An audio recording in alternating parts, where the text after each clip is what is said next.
Hello and welcome to Unpacking Terms. The term we're going to unpack today is authentic resources.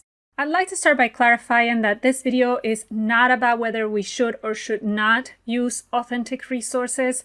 I think there is room for all types of resources in our classes. Let's unpack the term itself and how it's been defined, and then we can start reflecting on what that means for our classroom.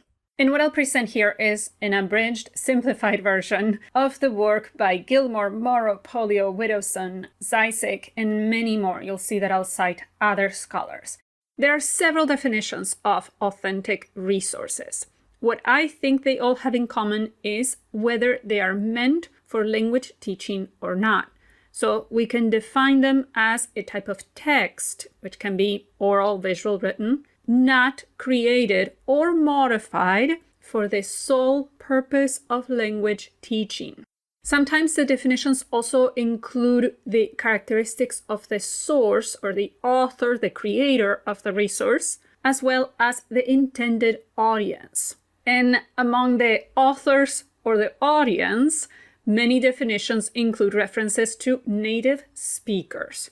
And that is the most problematic definition to me, the classic by native speakers for native speakers. Here are just a few of the issues with it. First, who is a native speaker? How are we defining native speaker? Are we thinking of a monolingual native speaker from certain varieties of the language? The other issue is why native speakers? Where's this coming from? What is it reflecting? Are we saying that native speakers are more authentic and therefore non-native teachers or non-native students will forever and ever be inauthentic speakers of the language? It's definitely time to stop associating authenticity with native speakers. On a related note, authentic resources are sometimes seen or portrayed as something foreign. They're usually exported from other countries. And of course, it's very good to help students have access to resources from other countries. The issue is when that is all they see as authentic resources, right? That any kind of authentic resource is from another country.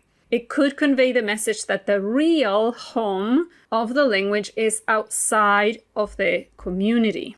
If we want to send the message that the language is part of our local communities, then we need to think about where our authentic resources are coming from.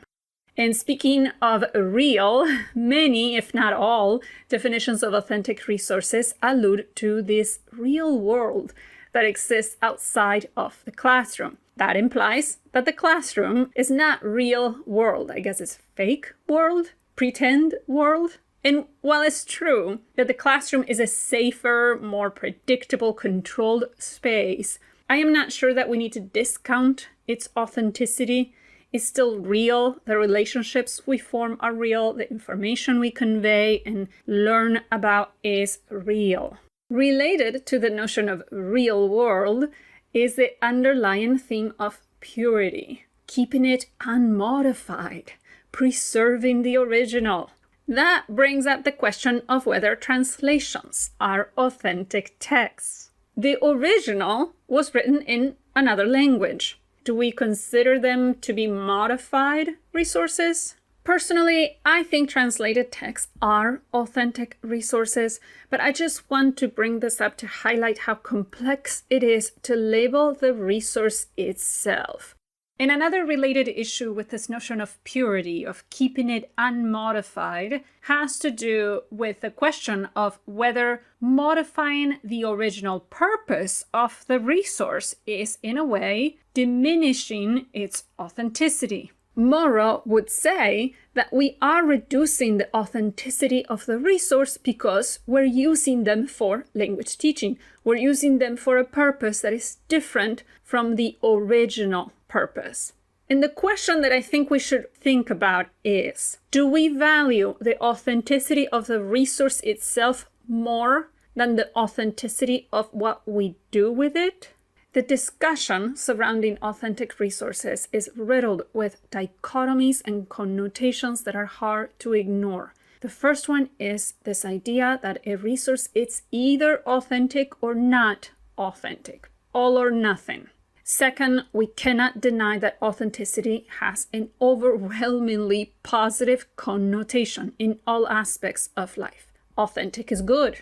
So we tend to view authentic materials as categorically better than resources made for learners, which results in an unfortunate labeling of our teaching effectiveness as good or bad, depending on whether we use authentic resources or not. And I love how Clark put it. Our profession has seen the elevation of authentic materials to be almost a categorical imperative. If you want to be a good teacher, you have to use authentic resources. Are we then doing a disservice to our students if at any point in our lessons we use non-authentic resources? From an input perspective, some scholars question how useful or appropriate authentic resources are, as we saw in episode 2 of Unpacking articles. And even when it comes to providing cultural perspectives, we need to keep in mind that just because we use authentic resources, that doesn't mean that we're not perpetuating cultural stereotypes. And by the same token, just because a resource is modified or made for learners, that doesn't mean that it's not conveying cultural perspectives. Some resources made for learners contain very contrived and natural language use where forms seem to be more important than communicative functions. But I would say that's only one extreme in the continuum of resources. Let's consider this example. The teacher interviews speakers of the target language about their hobbies. Some might say, wait, no, that's not authentic. It is just for the learners and for teaching language. Even if the interviewees didn't know what the videos were for and didn't simplify their language, they would still say, no, not authentic. And so I can't help but wonder, are we prioritizing the authenticity of the resource itself over its pedagogical value? And let's unpack another example, graded readers. These are texts that contain language that has been modified or simplified because they are meant to help students develop their reading skills. But aren't children's books also produced with the language skills of the audience in mind? And children's books are authentic, right? We need to remember that modifying our language to reach a specific audience is authentic language use. We do this all the time. We modify how we convey our message, keeping our audience in mind. And the experience of reading these texts can also be very much authentic. As Paul Nation said, graded readers should be seen as authentic in that they provide conditions under which learners at all levels of proficiency can read with a degree of comprehension, ease, and enjoyment that is near that of a native speaker reading unsimplified text. I don't like the reference to native speakers, but I do agree that the authenticity of purpose and experience is what matters. So, is it time to ditch the label altogether? Some possible proposals and alternatives include the following. A, to stop worrying about authenticity. Use whatever you need to meet your goals. Option B, proposed by my colleague Matt Koss, would be to define resources based on the degree of learner-orientedness.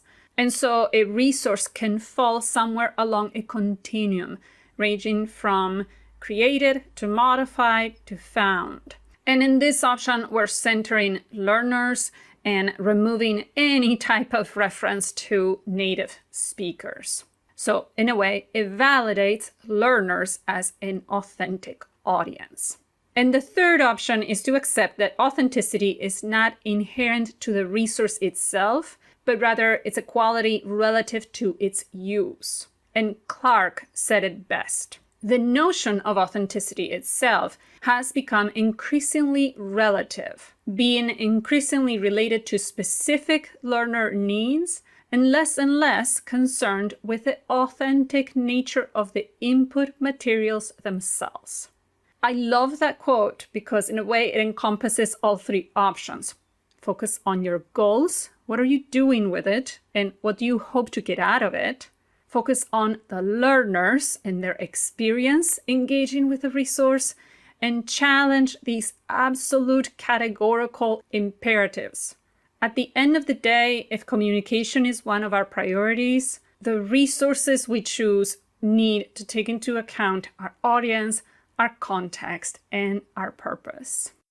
There's still much more to unpack, so be sure to subscribe. Thank you for tuning in, and until next time.